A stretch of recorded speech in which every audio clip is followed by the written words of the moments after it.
नंद भाभी का पड़ोस में ससुराल। दोस्तों, आपने अक्सर अच्छी नंद भाभियों को देखा होगा, पर कुछ ऐसी भी नंद भाभी होती हैं जो एक दूसरे से चिढ़ती हैं।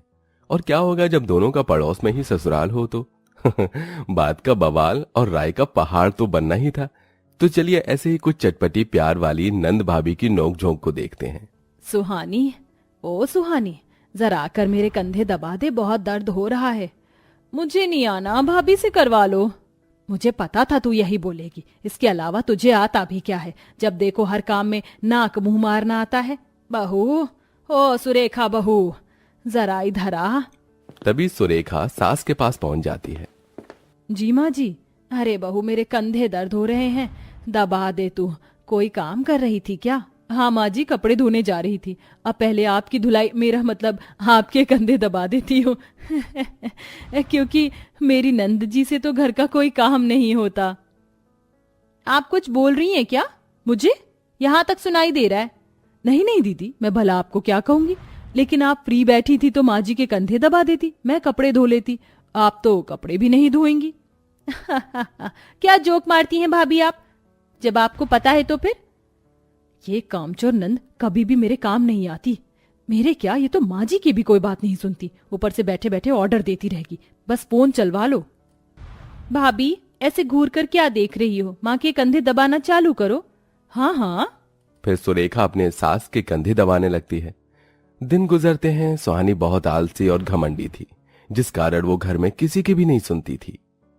ओए सुहानी की बच्ची, मेरा चार्जर कमरे में रह गया, जरा निकाल कर लिया। ना, मैं कोई चार्जर वार्जर लेने नहीं जा रही। मेरा शो चल रहा है, 1 सेकंड का भी मिस नहीं करूंगी। ऐड होने दो।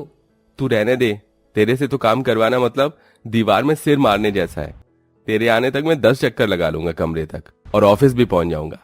हाँ तो जाओ ना, लगाओ 10 चक्कर। भाभी, ओ भाभी, आज मुझे पास्ता खाना है, वही बना देना, क्योंकि आपकी मैं लौकी की सब्जी खाने से रही। तभी सुरेखा पति को चार्जर देती है। पति ऑफिस चला जाता है। मैडम जी, ये कोई होटल नहीं है। हाँ, माना आपका घर है और मैं भाभी हूँ, लेकिन घर में जब खाना बन चुका है तो दोबारा बनवाने की क्या जरूरत है? और इतना ही है तो खुद बना लीजिए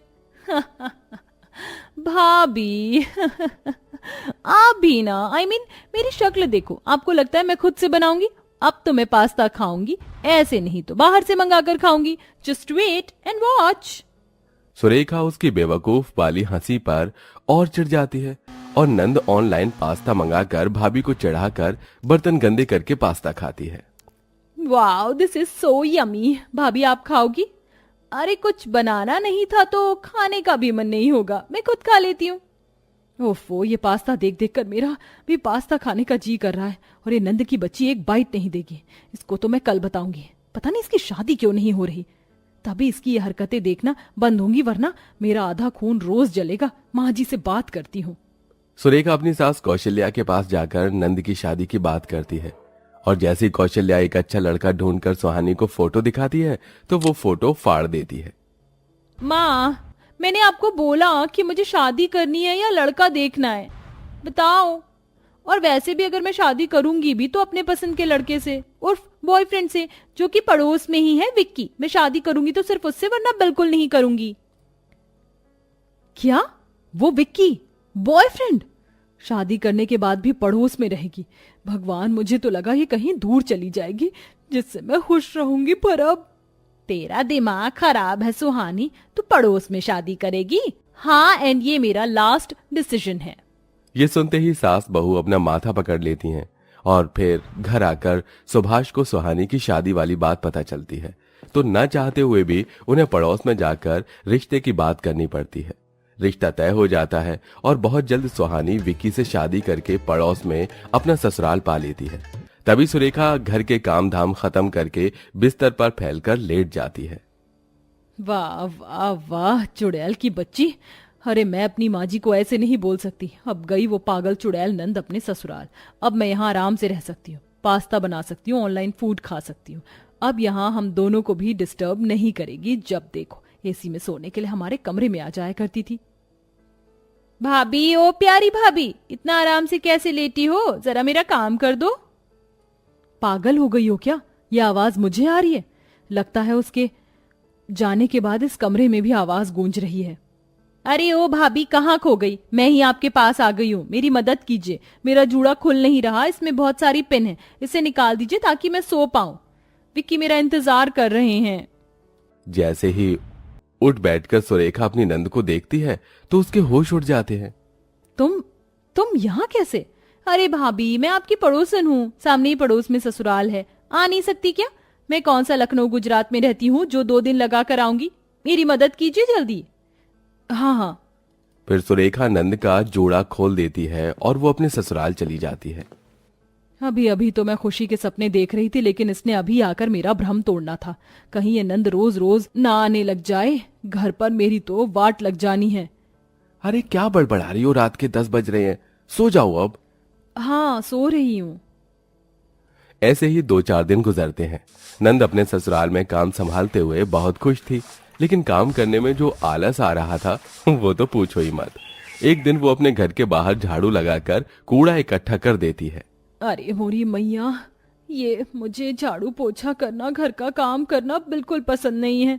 अब अंदर से कुछ लाना पड़ेगा कूड़ा उठाने के लिए। अरे आइडिया, भाभी ने अभी बाहर की झाड़ू नहीं लगाई है, मैं सारा कचरा इधर कर देती हूँ। जब भाभी झाड़ू लगाएंगी तो ये सारा भी उठा लेंगी। वाह, मेरा दिमाग कितना चलता है। सुहानी फटाफट सारा कूड़ा अपने मायके के दरवाजे पर कर देती है। ये करता हुआ सुरेखा देख लेती है। ओ नंद जी, अपने दरवाजे का कूड़ा मेरे दरवाजे पर मत करो, समझी? पर मैं तो यही करूंगी, आप झाड़ू लगाओगी तो उठा लेना। इतना चिल्ला क्यों रही हो? चिल्लाऊं नहीं तो और क्या करूं? अपना कूड़ा अपने पास रखो। क्या हुआ बहू, इतना शोर क्यों हो रहा है सुबह सुबह? माँ जी देख लीजिए, शादी हो गई है लेकिन इनकी आलसी वाली हरकतें अभी तक नहीं छूटी। यहाँ कूड़ा कर रही हैं। ओहो, बस करो तुम दोनों, सुबह सुबह यही बचा था क्या? चलो घर के अंदर जाओ, मैं उठा दूंगी। फिर सास वो कूड़ा उठा लेती है।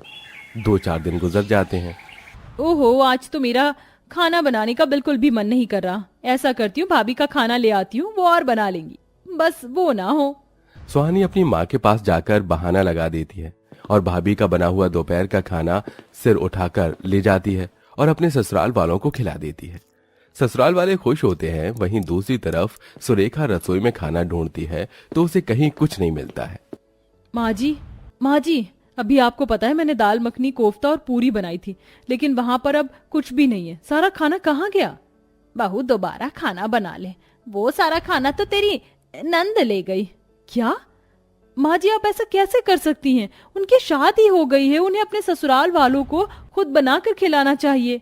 मैं मानती हूँ बहू, पर तू जानती है ना वो कैसी है। तू दोबारा खाना बना, मुझे भूख लग रही है।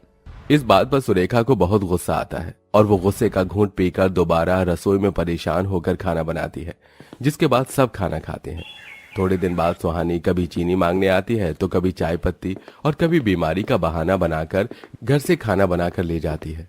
कुल मिलाकर बात की जाए तो नंद का पड़ोस में ससुराल होने की वजह से और बार बार घर आने से भाभी को और ज्यादा काम करना पड़ता है। एक रोज सुहानी अपने मायके का दरवाजा खटखटाती है। भाभी, ओ भाभी। अरे दीदी, अब आपको क्या परेशानी है? भाभी, अब हम दोनों जब पड़ोस में ही हैं तो मेरी मदद करो। क्या है ना, मेरे घर पर 4 मेहमान आ रहे हैं, दही भल्ला और रवा डोसा मुझे बनाना नहीं आता, घर की सफाई भी करनी है तो आपकी जरूरत है। हाँ बेटा, आज बहू अकेले नहीं कर पाएगी और मेरे में तो ताकत ही नहीं है। जी करती हूँ। हे भगवान, आप मुझे शांति मत देना, ये नंद मुझे ऐसे ही परेशान करती रहेगी। फिर सुरेखा को अपनी नंद के घर पर साफ सफाई और खाना बनाना पड़ता है, जिसे वो बहुत परेशान होती है कि बीच बीच में नंद अपने मायके आकर अपनी माँ को भाभी के खिलाफ भड़काती है। ये होता हुआ सुरेखा सुन लेती है और बोल पड़ती है। माँ जी, माफ कीजिएगा, पर मैं चाहती हूँ नंद जी को इस घर से धक्के मार के निकाल दूं, क्योंकि अब मैं और नहीं सह सकती। क्या हुआ बहू? क्या हुआ? आप ये बताओ क्या क्या नहीं हुआ? दीदी को अपने ससुराल गए 1 महीना पूरा नहीं हुआ, पर उन्होंने जाने के बाद भी मुझे परेशान करना नहीं छोड़ा। कभी अपना जूड़ा खुलवाने मेरे पास आ रही हैं, कभी कूड़ा मेरे दरवाजे पर कर रही हैं, कभी मैं उनका खाना बनवाने जा रही हूँ, कभी वो मेरे घर का खाना ले जा रही हैं, मुझे दोबारा खाना बनाना पड़ रहा है, और भी बहुत कुछ। फिर दीदी यहीं पर आकर मेरे खिलाफ आपके कान भर रही हैं कि भाभी कोई काम नहीं करती, घर यूं ही पड़ा रहता है। इतने दिन से क्या अंडा दे रही थी मैं? मदद नहीं थी वो? ऐसा है, दीदी इतनी अच्छी हैं तो मैं जा रही हूँ अपने ससुराल। ये कर लेंगी यहाँ पर काम, क्योंकि पड़ोस में है ना ससुराल इनका। और एक बात दीदी, रोज रोज आना जाना सही नहीं होता, फिर घर में कलेश ही होते हैं। ये सारी बातें एक बार में नंद को चुभ जाती हैं और उसे उसकी गलती का एहसास करवाती हैं। सॉरी भाभी, I am really very sorry. मैंने आपको शादी से पहले तो परेशान किया ही था, लेकिन शादी के बाद भी कर दिया। मुझे ऐसा नहीं करना चाहिए था।